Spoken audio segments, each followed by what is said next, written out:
Good morning, all of you. So let's start with our daily analysis of the Hindu newspaper dated 4th of April. So on the first page, important news that is about Rahul Gandhi ji. What the title of the news says: Surat court grants bail to Rahul, suspends sentence. So यहाँ पे क्या हुआ है अभी recently जो हमने एक controversy देखी थी that is against farmer Congress president and farmer member of parliament from Wayanad Kerala that is Shri Rahul Gandhi. अब हुआ क्या है यहाँ पे कि जिस तरीके से ये पूरी कंट्रोवर्सी, अगर हम पूरा इसका कॉन्टेक्स्ट समझे फिर आज की न्यूज पे आते हैं कि राहुल गांधी जी ने क्या किया था, कुछ स्टेटमेंट दिए थे जब 2019 का लोकसभा इलेक्शन चल रहे थे. जब इलेक्शंस होते थे तो काफी सारी पॉलिटिकल पार्टीज अपनी काफी सारी रैलीज करती है, तो उसी में बीच यहाँ पे हमने देखा था कि कर्नाटका में एक रैली के दौरान राहुल गांधी जी ने स्टेटमेंट दिया था कि पता नहीं क्यों हमारे देश में जितने भी चोर हैं उनका सरनेम यहाँ पे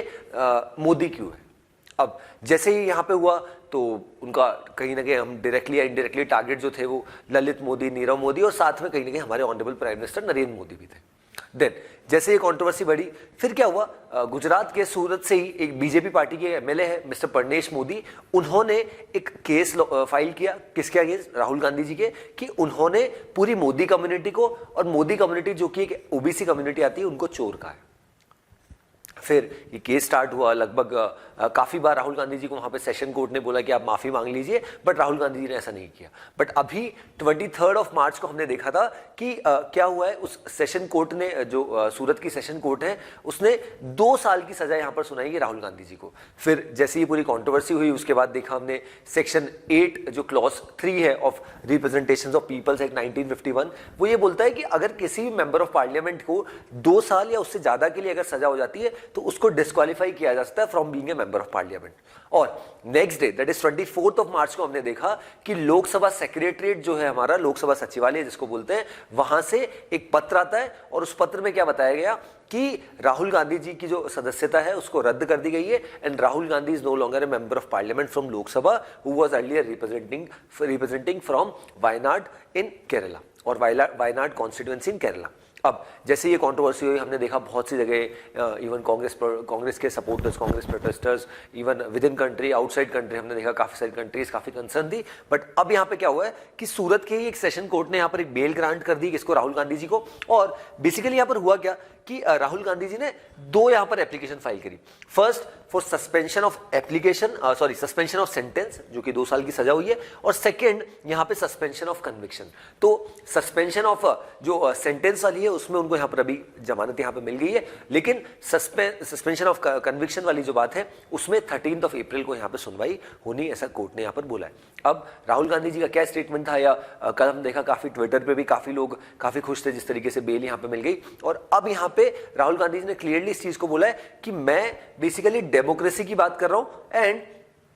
आई am fighting a battle to save democracy in truth was his weapon. और ये उन्होंने यहाँ पर कहा. और उसी के साथ साथ this is a fight to save democracy against Mitrakaal criminalism in this struggle, truth is my weapon and truth is my support, he said. That means honourable जो मिनिस्टर है, फॉर्मर मिनिस्टर, उनका ऐसा मानना है, फॉर्मर कांग्रेस प्रेसिडेंट है, उनका ऐसा मानना है कि मैं यहाँ पर सच्चाई के लिए लड़ रहा हूँ और साथ ही साथ डेमोक्रेसी यहाँ पर हमारे भारत देश में रहे उसके लिए यहाँ पर लड़ाई कर रहा हूँ. अब यहाँ पे हुआ क्या, यहाँ पे सबसे बड़ा क्वेश्चन ये आता है कि ये जो पूरा केस हुआ जिस तरीके से परनेश मोदी ने यहाँ पर जो है एक क्रिमिनल डेफेमेशन केस यहाँ पे लगाया, तो नाउ कम्स द क्वेश्चन कि क्या अब अगर इसी तरीके से अगर चलता रहा या ये जो एक और सेंटेंस ऑफ कन्विक्शन यहाँ पर है उसमें केस अगर राहुल गांधी जी के फेवर में आ जाता है तो क्या उनकी लोकसभा की जो सदस्यता है उसको डिस्क्वालीफाई किया वो वापस रीइंस्टेट हो सकती है? बिल्कुल हो सकती है. अगर एवरीथिंग जो सब चीजें उन्होंने सोची है जिस तरीके से उनके ऊपर केसेस है अगर वो वापस से ले लिए जाते हैं तो फिर डेफिनेटली, या फिर उसमें जो केसेस में जो सुनवाई है उनके पक्ष में होती है तो डेफिनेटली जिस तरीके से उनको डिस्क्वालीफाई किया है from being a member of parliament वो हट सकता है. But in times to come will get to know about this. But अभी के लिए हमें पता होना चाहिए कि राहुल गांधी जी को जो 2 साल की सजा हुई थी उसमें यहाँ पे बेल मिल गई है for the time being. Then next news, China plans to rename 11 places in Arunachal Pradesh. अब देखिए ये कोई नई चीज नहीं है, हमने 2017 में ये देखा, 2021 में 2 साल पहले भी हमारे देश में देखा जब अरुणाचल प्रदेश की ही 15 ऐसे रीजन को यहाँ पे जो चाइना है उन्होंने अपना नाम दे दिया, मतलब अलग से नामकरण कर दिया. और अब फिर से ऐसा यहाँ पे आया कि चाइना ने 11 जगहों का नामकरण किया है जो अरुणाचल प्रदेश में. तो चाइना का अगर हम सिंपल लॉजिक देखें तो चाइना का क्लेम ये रहता है कि जो टेरिटरी हमारी है वो तो हमारी है, बट जिसपे हम क्लेम करते हैं वो डिस्प्यूटेड है. ये सबसे बड़ी चीज है चाइना की, जो हम हमेशा से देखते हैं और फिर बहुत सारे फेक मैप्स इधर उधर से लाते हैं ये खुद बना के, और फिर पूरी दुनिया जहान को दिखाते हैं कि भैया ये जगह हमारी है, ये डिस्प्यूटेड है। अब फिर से क्या हुआ है 2023 अभी की बात करें, तीसरी बार ऐसा चाइना ने करा है, और 11 जगह ऐसी है जो हमारे देश की अरुणाचल प्रदेश की है, उसको ये लोग क्लेम कर रहे हैं कि ये तो हमारी है, या उसका नाम चेंज कर दिया, राइट। और इसी के साथ साथ अगर हम बात करें कि हमारी अगर मिनिस्ट्री की बात करें या ज़ेंगनान रीजन की यहाँ पर बात करें, तो यहाँ पे जो चाइना का यहाँ पर क्लेम है, चाइना बोलता है कि हमेशा से कि जो टेरिटोरियल डिस्प्यूट्स है उनको रिजॉल्व किया जाए, बट अल्टीमेटली जो हमारी सॉवरेनिटी में जो प्रॉपर्टी हमारी, उसको हम कैसे इस पर बातचीत करें, ये चाइना कभी समझता नहीं है। सेकेंड थिंग, यहाँ पे अब हमारी गवर्नमेंट का क्या मानना है, मिनिस्ट्री ऑफ एक्सटर्नल अफेयर्स के जो स्पोक्स पर्सन है उन्होंने हालांकि इस पर कोई जानकारी नहीं दी कि, और ना ही इससे रिलेटिंग टू कुछ स्टेटमेंट दिया, but this is not the first time as I am reiterating this again कि पहले भी हमने इस तरीके के इंसिडेंट्स देखे जहां पे चाइना ने इस तरीके की चीजें करी, भले ही वो गलवान वैली वाला इंसिडेंट हो जब पीएलए के जवान यहाँ पे आ गए थे हमारी टेरिटरी में, या फिर उसके बाद हमने तवांग सेक्टर अरुणाचल प्रदेश में देखा, या जिस तरीके से रीनेमिंग हुई, तो ये काफी बार हमने अलग अलग समय में देखा है कि चाइना इस तरीके की चीजें करता है। और अब एक और यहाँ पे नई चीज लेके आ गया,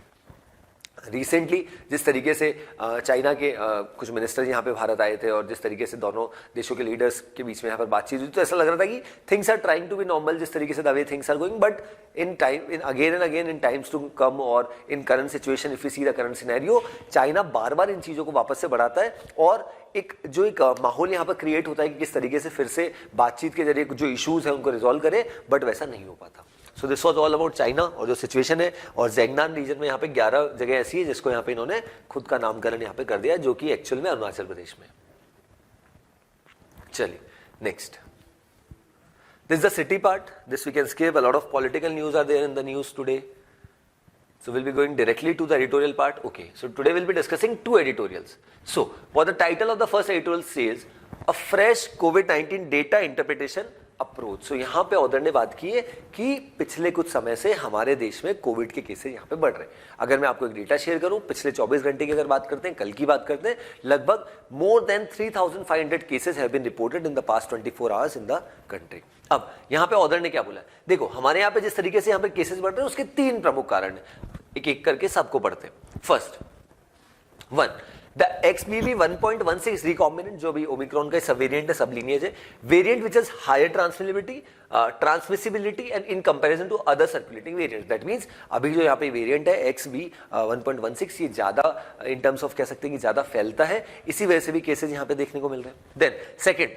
the recent viral flu surge which resulted in healthcare providers recommending higher COVID-19 testing। दूसरा कारण ये कि पिछले कुछ समय से the way temperature is changing, एकदम से हमने देखा कि कुछ रीजन्स में, स्पेशली अगर मैं नॉर्दर्न रीजन की बात करूँ, वेस्टर्न रीजन की बात करूँ, तो फरवरी मार्च के महीने में हमने इस तरीके की सिचुएशन देखी कि एकदम से जो टेम्परेचर है एकदम से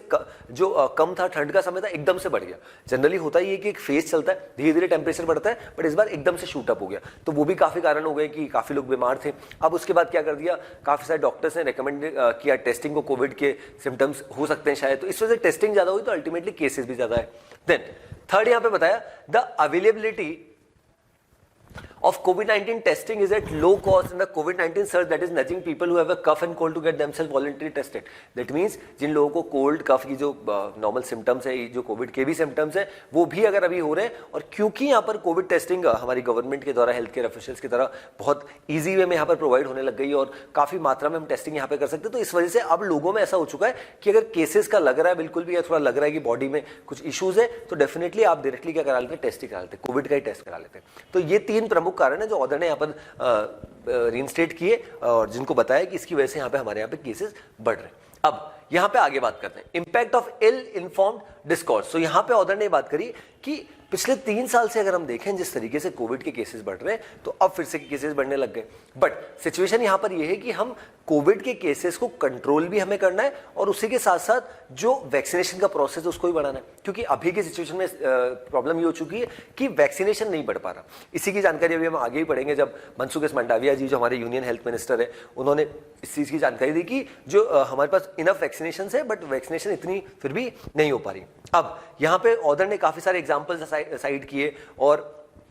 कोविड को क्योंकि कुछ लोग पेंडेमिक बोलते हैं, कुछ लोग एंडेमिक बोलते हैं, और सबका अपना अपना ये है, तो ऑथर ने भी अपनी बात यहाँ पे रखी कि what is pandemic, what is endemic, और किस तरीके की सिचुएशन कोविड को लेके, और इस तरीके की सिचुएशन यहाँ पे ऑथर ने स्वाइन फ्लू की बात करी, राइट। और उसी के साथ साथ जिस तरीके से पिछले कुछ समय से फिर से केसेस बढ़ने लग गए, तो इस वजह से कॉज ऑफ कंसर्न तो आ चुका है। रीजन बीइंग कि जो बच्चे कहीं के स्कूल जाना चाहते थे 2 से 3 साल लगभग नहीं जा पाए, अब फिर से जाना चाह रहे, तो फिर से कोविड के केसेस है, तो वो अपने आप में एक पेरेंट्स के लिए एक डाइसी सिचुएशन है कि whether to send their kids to schools और not, right. And second thing is the way things are changing specially with respect to cases. तो ऐसे में यहाँ पर क्योंकि जनरली फर्स्ट डोज और सेकंड डोज काफी अधिक मात्रा में हो गया था, बट जो हमारे देश में थर्ड डोज है जिसको हम प्रिकॉशनरी डोज बोल रहे हैं, वहां पे इतना अधिक वैक्सीनेशन यहाँ पर नहीं हुआ, तो वो भी एक प्रॉब्लम है। Then drop the old parameters to track disease. अब ऑथर ने यहाँ पर इस चीज को बताया है कि जो पुराने पैरामीटर्स है, जिस तरीके से आप कोविड की टेस्टिंग कर रहे थे, उनको यहाँ पर कहीं ना कहीं खत्म करने की आवश्यकता है, और कुछ नए parameters on the basis of data यहाँ पर लाने की आवश्यकता है। क्योंकि पुराने पैरामीटर्स में सबसे बड़ा इशू क्या था, जैसे यहाँ पे ऑथर ने टीबी का एग्जाम्पल दिया कि टीबी के ऑन ए डेली बेसिस 7,000 नए टीबी के केसेज यहाँ पे आते हैं, और किस तरीके से हमने केसेस देखे ओवरऑल। अगर कोविड की बात करें तो एक वीक में लगभग 1 लाख से ज्यादा केस यहाँ पे हमारे यहाँ बढ़ते गए। और इसी के साथ साथ एक और रीजन बताया कि फ्रेश वेव की अगर बात करें, is the continued use of older parameters of daily new Covid cases.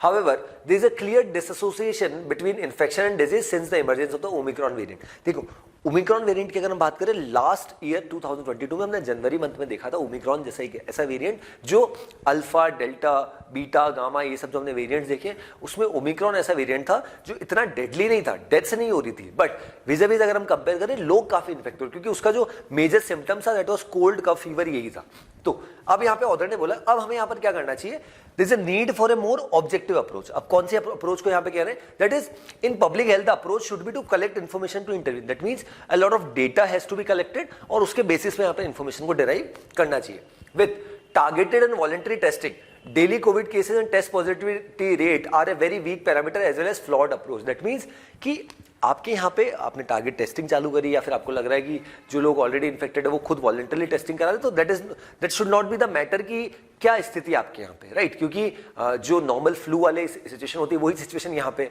But author ने यहाँ पर ये बोला कि प्रॉपर रोबस्ट मैकेनिज्म यहाँ पर है, और वो कैसे आ सकता है, therefore a better parameter would be to focus on and track moderate to severe illness and hospitalisation. मतलब एक प्रॉपर डेटा मैकेनिज्म यहाँ पर हो कलेक्ट, और उसके बेसिस पे यहाँ पे जो पॉलिसीज है उसको बनाया जाए, जिस तरीके से आने वाले समय में गवर्नमेंट किस तरीके से कंट्रोल कर सकती है उस पर काम होना चाहिए। वो that is going to be long term and viable solution, rather than कि जो केसेस आ रहे हैं उसके बेसिस पे आप जज कर रहे हो कि केसेस ज्यादा है दैट मीन सिचुएशन खराब है, और केसेस कम है तो थिंग्स आर इन लिम्बो और इन नॉर्मल फेज। ठीक है, इसी के साथ अब यहाँ पे ऑथर ने ईसीजी अप्रोच को बोला है। ईसीजी अप्रोच क्या होता है, इसको पढ़ते हैं, that is epidemiological, that is trend in moderate to severe cases, clinical change in symptoms, and third is genomic and other surveillance, that is variant data. Most importantly इसको कंक्लूड करते हैं, our selection of data for decision making needs to be objective, factoring in the evolving epidemiology of COVID-19 and being solution oriented. That means जो भी data हम collect कर रहे हैं उसके बेसिस पे कुछ इन्फॉर्मेशन जो कहीं ना कहीं कंक्लूजन कुछ डिराइव करे, और उसी के बाद हम उस तरीके से काम करें। रादर ऑथर ने यहाँ पर सजेस्ट किया है कि डेली बेसिस पे जो काउंट यहाँ पे बढ़ रहा है that should not be the sole parameter कि हमारे देश में क्या सिचुएशन है। ठीक है, so this was about this whole editorial. चलिए सेकंड पे आते हैं। Okay, so what the title says, time to put a price on carbon emissions. तो यहाँ पे ऑथर ने बात की कार्बन एमिशंस की। जिस तरीके से अगर हम देखें पिछले कुछ समय से क्लाइमेट चेंज अपने आप में बहुत बड़ा मुद्दा है, इस वजह से lot of countries are quite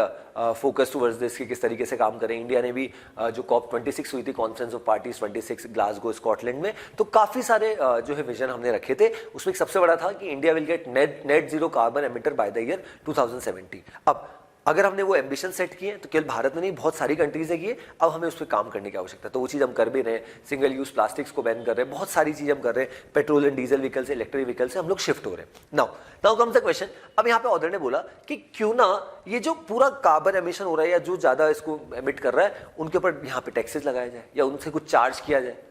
ताकि एक तरीके से, क्योंकि क्लाइमेट चेंज रिलेटेड सभी देशों को यहाँ पे कलेक्टिवली काम करना पड़ेगा, क्योंकि एनवायरमेंटल इश्यूज कुछ एक देशों के द्वारा यहाँ पर रिस्ट्रिक्टेड नहीं है, बट हाँ जो पोल्यूटर्स है वो कुछ देश ही है। इसमें इंडिया बहुत बड़ा कॉन्ट्रीब्यूटर है, चाइना है, यूएसए है, ये ऑल दीज नेशंस, रशिया है, ये बहुत बड़े एमिटर्स है कार्बन एमिशंस के, तो उनके ऊपर टैक्सेस लगने चाहिए। बट यहाँ से जो पैसा कलेक्ट होगा वो डेवलपिंग कंट्रीज में या अंडर डेवलप्ड कंट्रीज जो है उनके देश में भी ये इश्यूज है, that is about climate change, तो उनको जब तक फंडिंग या पैसा नहीं दिया जाएगा वो उस पर मेजर्स यहाँ पे नहीं ले पाएंगे। अब यहाँ पे ऑर्डर ने क्या बोला कि जिस तरीके से हमारे पास अभी G20 की प्रेसिडेंटशिप है, ये एक बहुत अच्छा प्लेटफॉर्म हो सकता है कि इंडिया कार्बन एमिशन के टैक्सेशन को यहाँ पे कहीं ना कहीं प्रमोट करे। अब ऐसे में कुछ देश ऐसे यहाँ पर बताया, सिंगापुर हो गया, साउथ कोरिया हो गया, जहाँ पे ऑलरेडी इसके लिए यहाँ पे काम हो रहा है, और किस तरीके से कुछ रेट्स को भी बताया कि there are nearly 46 countries, some 46 countries price carbon although covering only 30% of global greenhouse gases emission and at an average price of only $6 a ton। इतना प्राइसिंग यहाँ पे चार्ज किया जाता है, इन देशों की यहाँ पर बात की गई। और IMF ने भी कुछ प्रपोज किया that $75, $50, $25 a ton of carbon for the US, China and India respectively, मतलब भारत के लिए $25 पर टन यहाँ पे लगना चाहिए, और it believes this could help achieve a 23% reduction in global emission by the year 2030। क्योंकि जब किसी चीज के आपको चार्ज लेना, क्योंकि एनवायरनमेंट आज की स्थिति में देखिए कि लोगों ने अपने देश के, मतलब सभी देशों ने अपने डेवलपमेंट के लिए कहीं ना कहीं या अपनी जीडीपी को ग्रो करने के लिए क्लाइमेट के ऊपर बहुत बड़ा इंपैक्ट किया, या अपने पर्सनल यूज के लिए क्लाइमेट को डेफिनेटली यहाँ पर डेंट किया। तो अब यहाँ पे ऑर्डर ने उसी चीज को सजेस्ट किया कि अब हमें क्या करना चाहिए, काफी सारी कंट्रीज को साथ में आना चाहिए, और दैट इसमें यहाँ पर सबसे बड़ी चीज है कि इंडिया जिस तरीके से G20 का प्रेसिडेंट है, तो इंडिया के लिए एक अच्छी अपॉर्चुनिटी हो सकती है कैसे इसको यूटिलाइज करें, और इसके लिए यहाँ पे कुछ प्रावधान यहाँ पे G20 मीटिंग में लेके आए। अब इस पे इंडिया का क्या इंपैक्ट है, इंपैक्ट देखें अगर हम देखें तो सभी देशों पे आ रहा है, बट जो सबसे बड़े एमिटर्स है जैसे मैंने बताया उसमें इंडिया, चाइना, यूएस, इनका बहुत बड़ा योगदान है। तब अब हम क्या कर सकते हैं, जिस तरीके से यहाँ पर जर्मनी की बात की, फ्रांस की बात करी, काफी सारे देशों, सऊदी अरेबिया की बात करी, रशिया की बात करी, बहुत सारे देशों के ऑर्डर ने बताया कि कहाँ पे अलग अलग तरीके के टैक्सेशन चल रहे हैं या कुछ नहीं चल रहा, कौन ज्यादा एमिटर है कौन नहीं है, इन सब चीजों को ऑर्डर ने यहाँ पर हाईलाइट किया। अब यहाँ पे क्या किया, India could start with the IMF figure of $25 ton, कि इंडिया से शुरुआत कर सकता है, क्योंकि अगर आपको सभी लोगों को उस चीज को आप बताना है कि हमें इस पे काम करना है, तो you should lead from the front. आगे ओके आपको काम करना पड़ेगा तभी ये पॉसिबल है। अब sorry the main obstacle is the argument by industrial firms, ठीक है। अब आगे बढ़ते हैं। Communication is important. Communication is important का मतलब हो गया कि अब यहाँ पे ऑर्डर ने यहाँ पर सजेस्ट किया है कि हमें इस चीज को लोगों को बहुत सारे देशों को बताना पड़ेगा, और जब लोगों को इसमें अवेयरनेस आएगी तभी यहाँ पर हम सब लोग साथ में काम कर पाएंगे। अदरवाइज सबसे बड़ा प्रॉब्लम क्या हो रहा है कि एनवायरनमेंट जो है उस पर उसका जो इम्पैक्ट है वो बहुत ज्यादा in terms of long term अगर हम देखें, बट लोग a lot of countries are there जो इस पर कुछ पॉलिसीज, रॉबस्ट मैकेनिज्म यहाँ पर नहीं बना रहे। तो इंडिया एक बहुत अच्छा यहाँ पे इनिशिएशन ले सकता है, जिससे न केवल इंडिया को बट कह सकते हैं समूचे वर्ल्ड को इसमें डेफिनेटली यहाँ पर फायदा होगा, अगर हम कार्बन एमिशन टैक्स यहाँ पे सभी देशों में यहाँ पर इंप्लीमेंट या फिर इम्पोज करा पाते हैं। सो इसी को बताया था।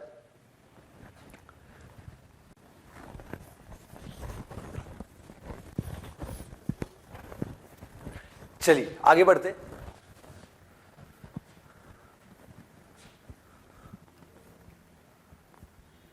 Okay, so next news. So what the title says, gurdwara in UP comes under lens in Amritpal case. अब यहाँ पे क्या हुआ है कि अमृतपाल सिंह कंट्रोवर्सी की अगर बात करें तो लगभग 10 दिन का आसपास समय हो चुका है, बट अमृतपाल सिंह को यहाँ पर काफी कोशिश की जा रही है, जो कि खालिस्तानी प्रोटेस्टर है, खालिस्तानी वारिस पंजाब जो एक आउटफिट है उसको यहाँ पे कहीं ना कहीं बैन करने की बात है, और जिस तरीके से वारिस पंजाब का लीडर है तो उसको पकड़ने की कोशिश की जा रही है। बट यहाँ पे करंट सिचुएशन अगर हम देखें तो इसको काफी सारे लोग ऐसे जिसको मदद करें, इसी वजह से बच पा रहे हैं। अब यहाँ पे क्या हुआ है कि उत्तर प्रदेश के that is There is a place by the name of यहाँ पे बता रखा है दैट इज पीलीभीत डिस्ट्रिक्ट है उत्तर प्रदेश का, जहां पे हुआ क्या यहाँ पे कि पंजाब पुलिस को ऐसा यहाँ पे बताया गया, और जब उन्होंने पूरा यहाँ पे इन्वेस्टिगेशन किया तो उन्हें ऐसी जानकारी मिली कि एक गुरुद्वारा है जहाँ पे एक बाइक यहाँ पे पाई गई, गाड़ी यहाँ पर पाई गई, और उसमें एक अनआइडेंटिफाइड पर्सन यहाँ पे था। और उसके बाद जिस तरीके से the way things have gone there कि कुछ सीसीटीवी फुटेजेस जब देखे गए तो सैटरडे नाइट के जो सीसीटीवी फुटेजेस थे वहाँ पे नहीं थे। इसी वजह से यहाँ पे people are under suspicion, the police officers are under suspicion कि क्या यहाँ पे कुछ लोगों के द्वारा यहाँ पर मदद तो नहीं की जा रही है, स्पेशली यहाँ पे क्योंकि पीलीभीत डिस्ट्रिक्ट से नेपाल बहुत पास में है, तो ऐसी भी आशंका जताई जा रही है। क्योंकि हमने पहले भी डिस्कस किया है कि क्योंकि जिस तरीके की सिचुएशन हुई है, शायद जो ये पर्सन है अमृतपाल सिंह ये नेपाल में भी हो सकता है, क्योंकि जिस तरीके से कुछ लोग उसको बार बार सपोर्ट कर रहे हैं, हर तरीके से यहाँ पर एड प्रोवाइड कर रहे हैं, हेल्प प्रोवाइड कर रहे हैं। तो ऐसे में यहाँ पर शायद ये, क्योंकि हमारी इंडियन गवर्नमेंट ने भी ऐसे कंसर्न रेस किए थे और इवन जो नेपाली उनके ऑफिशियल से नेपाली काउंटर पार्ट है उनसे बातचीत भी करी थी कि शायद ये जो पर्सन है, ये शायद नेपाल में गया। इसी वजह से हमारे यहाँ से कुछ ऑफिशियल्स भी नेपाल गए थे और वो वहाँ की सिचुएशन को देख रहे हैं कि क्या अमृतपाल सिंह नेपाल में अभी है। चलिए नेक्स्ट आ जाते हैं, that is India US air exercise to begin next week, Japan to be observer. देखिए आपने काफी बार देखा होगा कि हम काफी सारे देशों के साथ अलग अलग मिलिट्री एक्सरसाइज करते हैं, एयरफोर्स हो गया, नेवी हो गया, आर्मी हो गया, इस तरीके की एक्सरसाइज। होता क्या है, what is the reason behind this? Reason being कि हम हमारी जो दोनों देशों की डिफेंस कैपेबिलिटीज है, तीनों देशों की, बायलैटरल, ट्राइलैटरल, बहुत सारे कई देश आ सकते हैं। आपने एक एक्सरसाइज एक्स मिलान के बारे में सुना होगा जो इंडिया ही उसको कराता है, उसमें काफी सारे लगभग 40-45 कंट्रीज को इन्वाइट किया जाता है और इसी साल भी यहाँ पर हुई थी, पिछले साल भी हुई थी। अब यहाँ पे होता क्या है कि इस बार भी अभी एक डिफेंस की एक्सरसाइज यहाँ पर होनी है और इस एक्सरसाइज में बेसिकली किसके बीच में 10th और 21 अप्रैल के बीच में यहाँ पर होनी है और इंडिया और यूएस के बीच में एयर एक्सरसाइज होगी, जहाँ पे इंडिया की साइड से जो है Sukhoi fighter jet, then Rafale, बहुत सारे फाइटर जेट्स यहाँ पे आएंगे और same thing goes with indigenous light combat aircraft along with force multipliers. US की तरफ से यहाँ पे F-15 फाइटर जेट्स आएंगे और इसी के साथ साथ जो Japanese air self defence force है ASDF वो भी यहाँ पर मौजूद होगी, बट एज एन ऑब्जर्वर। तो उससे क्या होता है, आपकी जो डिफेंस टेक्नोलॉजी है वो यहाँ पर शेयर होती है और आपके दोनों देशों की आर्मी के बीच में, एयरफोर्स के बीच में और ज्यादा आर्म फोर्सेस के बीच में और ज्यादा कोऑर्डिनेशन, कोऑपरेशन देखने को मिलता है। और इसका कहीं ना कहीं रीजन ये भी है कि इंडिया, यूएस, जापान, ऑस्ट्रेलिया, अगर हम बात करें ऑलरेडी क्वाड मेंबर ग्रुपिंग का पार्ट है। क्वाड अपने आप में बहुत एक इंपॉर्टेंट ऑर्गेनाइजेशन होता है, हो जाता है। इसी वजह से हम अलग अलग देशों के साथ, फ्रांस हो गया, सिंगापुर हो गया, सिंगापुर का सिम्बेक्स हो गया, देन वरुणा एक्सरसाइज हम करते हैं, देन बहुत सारे, चाइना के साथ एक होती है hand in hand exercise, but currently वो नहीं हो रही। बट कहने का मतलब ये कि मिलिट्री एक्सरसाइज से देशों के बीच में जो उनकी आर्म्ड फोर्सेज है उनके बीच में जो इंटर ऑपरेबिलिटी है और कहने की जो कोऑर्डिनेशन है उनको यहाँ पर बनाने की यहाँ पर कोशिश की जाती है और अपनी डिफेंस कैपेबिलिटी को भी एक देश दूसरे देश के सामने दिखाता है और एक वर्ल्ड में भी एक मैसेज देता है कि किस तरीके से हमारे फ्रेंडली रिलेशन है देशों के साथ। Then next news, farmers to rally against centre tomorrow, actors journalist pledge support. तो अब यहाँ पे क्योंकि हमने फार्म बिल वाला प्रोटेस्ट देखा और पिछले कुछ समय से यहाँ पे समय पे जो फार्मर्स है उनकी कुछ डिमांड्स थी, उनको यहाँ पर उनके अकॉर्डिंग सेंटर यहाँ पर पूरा नहीं कर रहा। इस वजह से उन्होंने पहले ही यहाँ पर इसका अनाउंसमेंट किया था कि हम अप्रैल मंथ में क्या करने वाले हैं, फर्स्ट वीक में प्रोटेस्ट करने वाले हैं दिल्ली में। अब इसकी शुरुआत यहाँ पे कर दी गई है और काफी लोग यहाँ पे दिल्ली कूच कर रहे हैं, काफी दिल्ली पहुंच रहे हैं और इसमें इस बार सपोर्ट के लिए कुछ एक्टर्स हो गए, जर्नलिस्ट हो गए, लगभग मोर देन 300 इसमें एकेडमिक्स वाले एकेडमिशियंस है, एक्टर्स है, राइटर्स है, जर्नलिस्ट है, डिफेंस वेटरन्स है, उन सब ने यहाँ पर अपना सपोर्ट प्रोवाइड करने की यहाँ पर बात रखी है। किसको? फार्मर्स को। फार्मर्स की अगर बात करें, फार्मर्स के लिए एक बिल लाया गया था, फार्म बिल, जो बहुत कंट्रोवर्शियल भी रहा। उसमें 3 अलग अलग बिल थे, हालांकि वो एक्ट नहीं बन पाया और बाद में ऑनरेबल प्राइम मिनिस्टर ने उसको यहाँ पर जो है वापस ले लिया था, क्योंकि उनका ऐसा मानना था कि हम इसके जो बेनिफिट्स है वो फार्मर्स को यहाँ पर नहीं बता पाए थे। तो अब करंट सिचुएशन की अगर बात करें, फार्मर्स की बात करें, तो अब उनका ऐसा मानना है कि जो हमारी डिमांड्स थी वो अभी तक पूरी नहीं हो पाई और फार्मर्स के जो अलग अलग यूनियंस है वो यहाँ पर साथ में आए। इसमें all India agriculture workers union हो गया, then the centre of Indian trade union, all India Kisan Sabha, इन सब ये सब लोग अलॉन्ग विद दीज 300 एक्टर्स और ये जो वेटरन्स हैं ये सब साथ में आ रहे हैं। और अब यहाँ पे ये दिल्ली कूच करके एक कहीं ना कहीं एक सिग्नल यहाँ पे सेंट्रल गवर्नमेंट को यहाँ पर देना चाह रहे हैं कि आपने जो हमको डिमांड करी थी, हमने आपसे जो डिमांड यहाँ पर रखी थी उसमें आपने कुछ भी पॉजिटिव यहाँ पर काम नहीं किया, इसी वजह से हम इस तरीके का प्रोटेस्ट यहाँ पे कर रहे हैं। So this was about this news, जहाँ पे farmers to rally against centre tomorrow, actors journalist pledge support.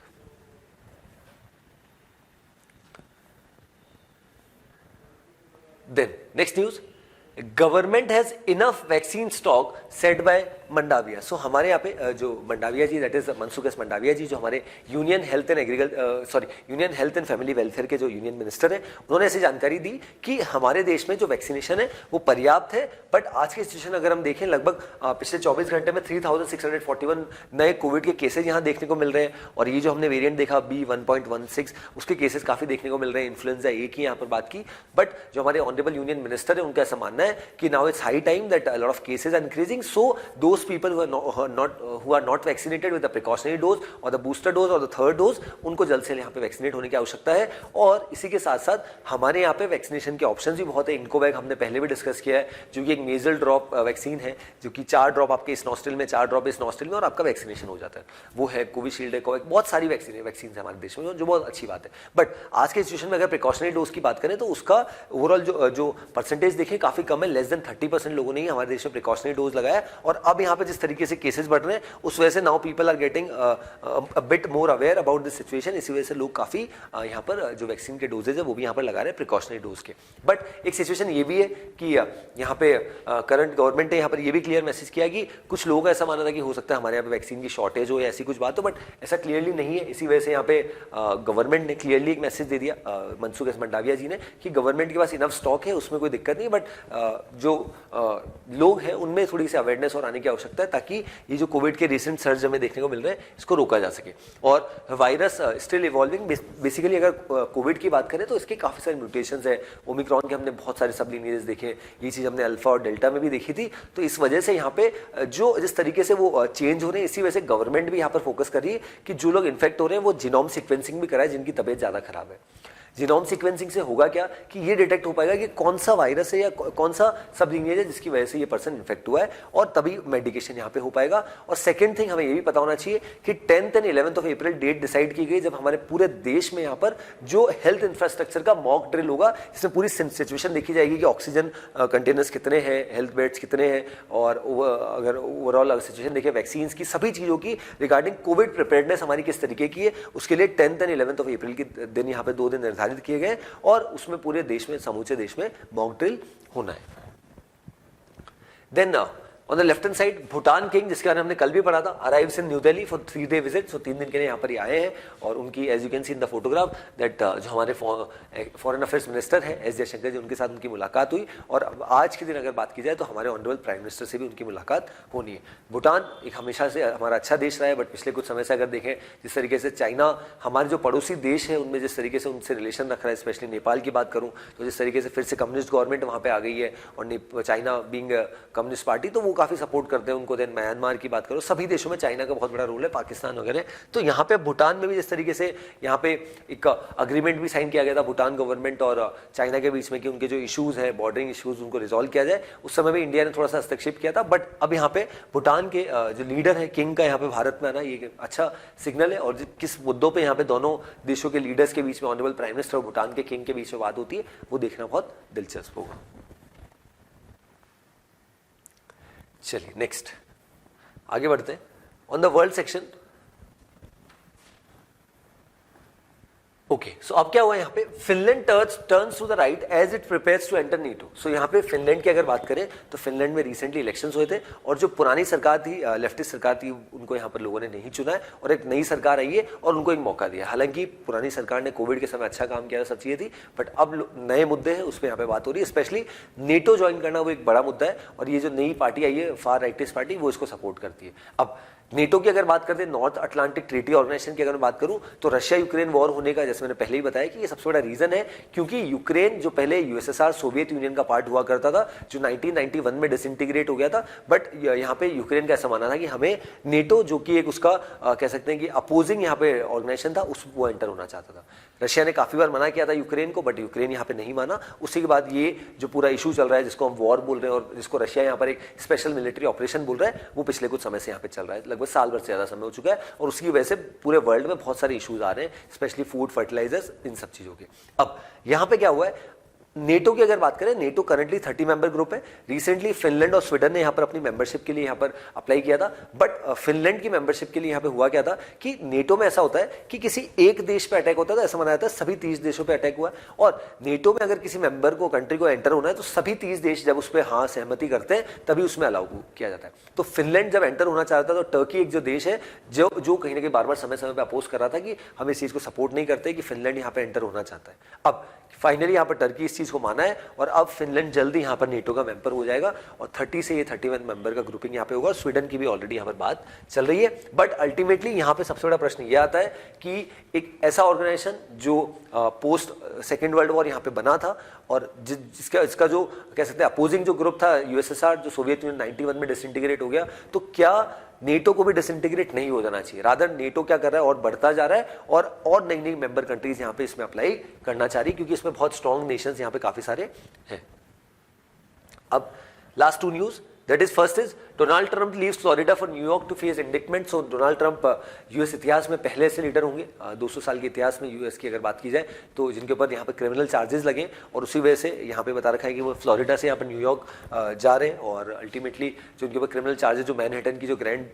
Jury है जिन्होंने जिस तरीके से यहाँ पर उनको बताया क्रिमिनल चार्जेस को कहीं ना कहीं सपोर्ट किया है कि हाँ डोनाल्ड ट्रंप के ऊपर क्रिमिनल चार्जेस, और ये पूरा इशू जो है हमने काफ़ी पिछले 2 से 3 लेक्चर्स में बहुत अच्छे से डिस्कस किया है कि किस तरीके से एक फीमेल पॉर्न स्टार को $130,000 का पेमेंट डायरेक्टली नहीं करके रादर एक लीगल फीस के पेमेंट में जो उनके लॉयर है माइकल कोहेन उनके थ्रू पेमेंट रूट कराया। उसके बाद कुछ एक प्रोसिक्यूटर है उन्होंने यहाँ पर ग्रैंड जूरी को ये अपील फाइल करी और अब ये पूरा कॉन्ट्रोवर्सी यहाँ पर हो रहा है और डोनाल्ड ट्रंप का मानना है कि नेक्स्ट ईयर जिस तरीके से इलेक्शंस होने हैं हमारे देश में यूएस में, तो उसको देखते हुए जानबूझ के मेरी इमेज को डेंट करने के लिए किया जा रहा है।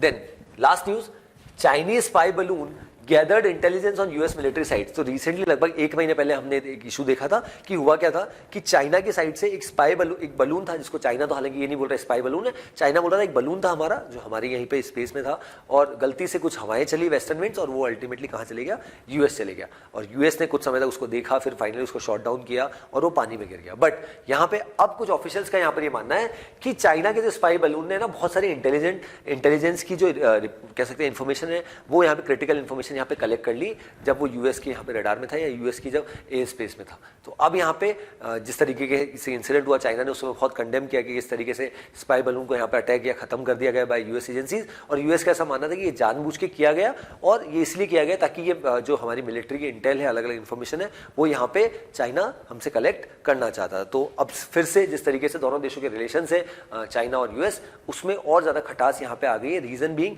कि जिस तरीके से अब चाइना का ये बलून जो है जिस तरीके से यूएस जो टेरिटरी में यहाँ पर गया था और यूएस ने फिर जिस तरीके से यहाँ पे उसका रिटेलिएशन किया या इम्पैक्ट यहाँ पर हुआ। सो this was about this news. चलिए, so herein I conclude with today's session. I hope the session was insightful.